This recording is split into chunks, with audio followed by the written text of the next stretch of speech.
Ya que estamos con apariciones, Sí. vamos a hablar de algunas, muy pocas apariciones, en una nota muy breve. Muy una bien. charla muy breve. Cada tanto contamos, Sí, ¿no? sí. Historias de aparecidos Sí. aquí. Hablemos de Henri de Toulouse-Lautrec, que se hizo muy famoso, o renovó su fama, un gran pintor era, en Occidente, por la película, no esta última, Moulin Rouge, sino la anterior. Allí todos se acordaron de él. Era un pintor de afiches. Le gustaba mucho el género del afiche y hizo muchísimos afiches para el Moulin Rouge. Era, como saben ustedes, todavía existe un bailongo que hay ahí en un bulevar, ahí en el barrio del Pigalle. Y el tipo iba ahí y pintaba, y pintaba. También hacía afiches para los artistas que trabajaban en Moulin Rouge. Ahora bien, el tipo tenía una apariencia muy poco agraciada. No me acuerdo cómo se llamaba el actor francés, José Ferrer. José Ferrer hizo el papel de Toulouse-Lautrec en aquella lejana película Moulin Rouge. Y era un tipo de baja estatura, había tenido un problema en las piernas. Venía de una familia muy, muy rica, muy rica. Y murió en 1901, muy joven, a los 37 años, tenía una vida desordenada y loca. Y según algunos testimonios, el fantasma de Toulouse se paseaba por ahí. Cuando Toulouse vivía, se la pasaba, como hemos dicho, de jarana en los boliches, como el Moulin Rouge.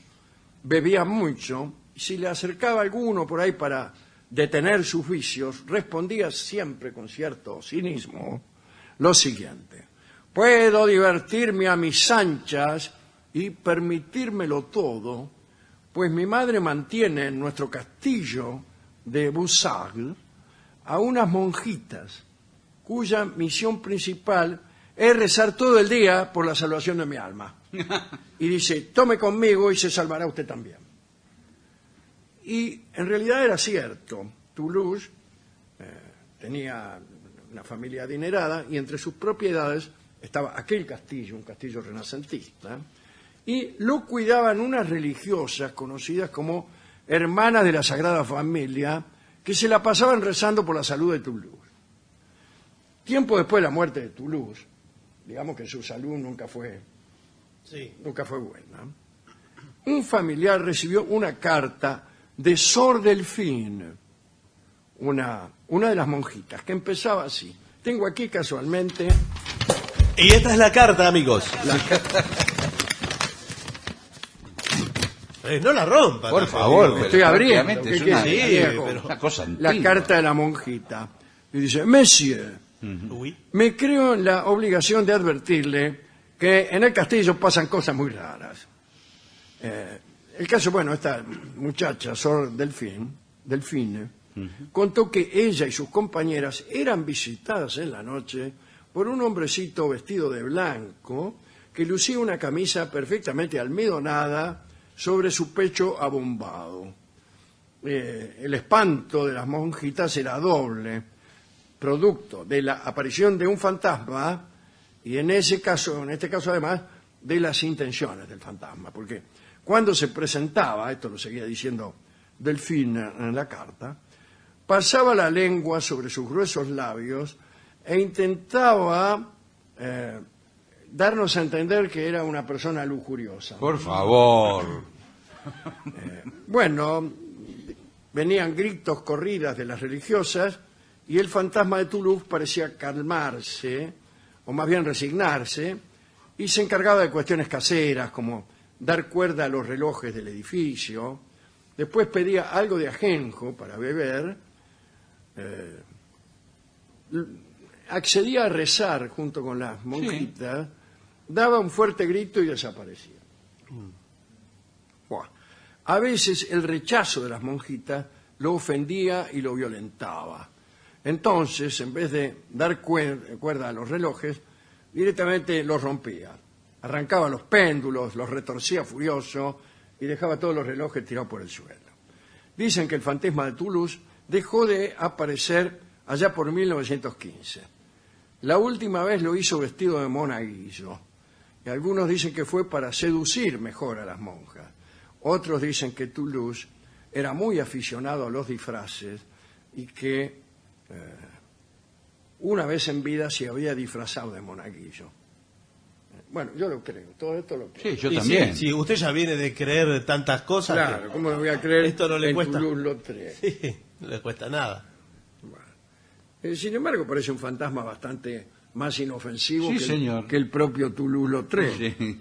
Es un patrón de fantasma que se repite varias también en leyendas, ¿no? El fantasma acosador de mujeres, petizo, que sale de la Claro oscuridad. que sí. Sirven esas historias Sí. para culpar al fantasma de tropelías cometidas por hombres de carne y hueso. Sí. Lo acusan a un fantasma y resulta que fue el novio. Sí. Bien. Otra historia. Donna Olimpia Pamphili fue una mujer aborrecida en tiempos de la Roma barroca. Era una mujer muy mala, muy avara. Se había casado en segundas nupcias con un noble, el señor Pamphili. Sí, claro. Así que imagínense. Bueno, era una familia romana muy importante, la de Pamphili, ¿no? Y aquel noble le regaló a Olimpia nada menos que el palacio que está en la Piazza Navona, junto a la iglesia Borromini y frente a la fuente de Bernini. Está bien ubicado, ¿eh? Muy bien ubicado. Sí, Muy el bien. mejor lugar. Después del casorio, el noble murió encima. Sí. Si tuvo esa precaución. Olimpia se dedicó desde entonces a ser la confidente de su cuñado, el cardenal Giovanni Battista Pamphili, que tenía algunas posibilidades de alcanzar el papado. Bien. Bien. Finalmente, en 1644, Giovanni fue hecho papa, con el nombre de Inocencio X. Y ya era un hombre grande, lleno de achaques, y completamente a merced de su cuñada, la Olimpia, ¿no? Apenas salió Giovanni papa, Olimpia empezó a moverse, a ver si conseguía influencia. Se llevaba cosas del Vaticano para su casa. Iba a visitar al cuñado y se afanaba reliquias, joyas, y no podía interponérsele ningún protocolo, porque ella veía al Papa en cualquier momento. Entraba así como Pancho por su casa, che, ¿está el Papa? Y no, está durmiendo la gente, sí, esta ni nada, y seguía derecho.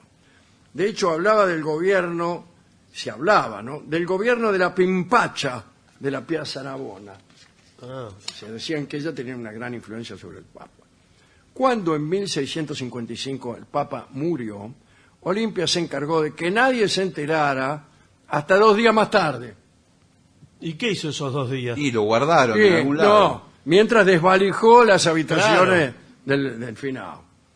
Un año después, Olimpia Pamphili murió ella en su palacio de la Piazza Navona, y ahí es donde apareció su fantasma.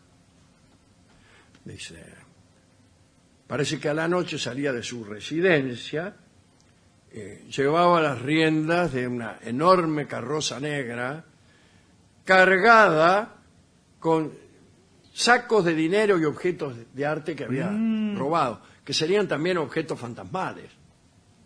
Sí, porque si no uno los ve, los objetos Claro. reales los ve. Bueno, al fantasma también lo veían. Sí, algunos, Sí, sí. oye, si un fantasma no es visto por nadie, no es un fantasma. Claro. Bien. El recorrido era el siguiente. Agarraba la vía Lúngara, sabiendo que subiendo por el monte Gianicolo, y atravesaba la puerta de San Pancracio y vía Vitella para alcanzar los jardines de la villa Pamphili, y a la vuelta pasaba por el Trastevere. O sea, ya tenía como los colectivos. Un recorrido. Tenía Sí. un recorrido el carro. Se cuenta que un tal Ganase, Sí, un conocido verdulero del mercado del Campo de Fiori, que no queda lejos, sí, señor. pasaba una noche por el puente Sisto y estuvo a punto de perder la vida bajo la carroza negra. logró escapar, pero quedó salpicado de barro espectral hasta las cejas. Y sin embargo, el puente estaba adoquinado desde hacía un siglo. O sea que era barro fantasma, barro fantasmal. Ganase, este señor, juró haber visto dentro del coche a una señora rodeada de arcones y desbordada de monedas. Una de ellas cayó al suelo y él la agarró. Sí. La moneda fue mostrada a un anticuario que determinó que era de los tiempos de Inocencio X. Parece que nada consigue tener a Olimpia alejada de su tesoro, que todavía hoy continúa transportando eternamente de uno a otro de sus palacios por miedo a que se lo puedan afanar. Mira cómo quedó. Última historia. Los protagonistas son el marqués de Rambouillet y el marqués de Précy, nobles del tiempo de Luis XV. Un día tuvieron una discusión acerca de la muerte, de todo tipo. Y se prometieron mutuamente, con alguna ironía, que quien primero muriera de los dos volvería a dar noticias al otro. Bien. Muy bien, tiempo más tarde, el marqués de Rambouillet partió para Flandes, entonces en guerra. Y el marqués de Précy, que estaba enfermo, se quedó en París. 6 semanas después, el marqués de Précy recibió en su habitación a su amigo Rambouillet. Y entonces se levantó de la cama para saludarlo, pero Rambouillet retrocedió unos pasos, mientras le decía que había ido hasta allí solo para cumplir la palabra empeñada. Dijo que estaba muerto y que llegaba para darle noticias de su estado espectral. Mirá, no sé cómo decirte esto, estoy muerto. Sí. Dice el tipo. Y vine acá nada más que para darte la noticia. Bueno, el marqués de Précy se esforzó para abrazar a su amigo, pero no lo consiguió. Abrazaba el aire. Luego Rambouillet, al ver que su amigo no creía en sus palabras, le mostró su herida. Y te voy a mostrar la herida a causa de la cual he muerto. Sí. Si se abrió acá y tenía un agujero que lo atravesaba del lado al lado. Y aún parecía sangrar. Un poco más tarde, Rambouillet se esfumó. 2 días más tarde, cartero, Sí. en la casa del marqués de Précy. Ya me imagino. Lamentamos una carta, lamentamos informar que ha fallecido su amigo Rambouillet. Así que sí, eso lo tiene que creer. Eso, Y es, bueno. eso es verdad, verdad. Ahora, que bien enterarse de la muerte de alguien por el propio muerto, ¿no? Claro. Es una delicadeza. Sí, yo soy el finado Rambouillet. Sí. Me he muerto. Como la carta que le envía en la novela Niebla. Unamuno tiene un personaje, Augusto, Protagonista. que es el protagonista de la novela. Y un día, en medio de la novela, cuenta Unamuno que recibe una carta que dice: señor don Miguel de Unamuno, Salamanca, España. Entonces Unamuno era, calculo yo, el rector de la Universidad de Salamanca. Recibe la carta y dice: si ha salido usted con la suya, he muerto. Firmado Augusto, y ahora no me acuerdo el apellido del protagonista. Extraordinario. Sí. Extraordinario como idea novelística, que recibe una carta del personaje y además con cierto encono se lo dice. Sí, sí. Al final, usted se salió con la suya, he muerto. Lo quería desde el principio. Impresionante. ¿No? Bueno. ¿A quién podemos dedicar esta pequeña serie de apariciones? Bueno, a las personas que no creen en las apariciones, pero que desearían ver una aparición. El más notable de los cuales es el propio Unamuno, que como era un hombre de una gran cultura, pero además de un cerebro muy científico y racional, no creía, pero quería creer. Y la angustia de su vida, el drama de su vida fue desear creer algo y no poder creerlo. Así que a estas personas que desearían creer, pero no pueden, o que desearían que les gustara este programa, pero les gusta el de Fernando Bravo, Sí. a esas personas les dedicamos nosotros esta charla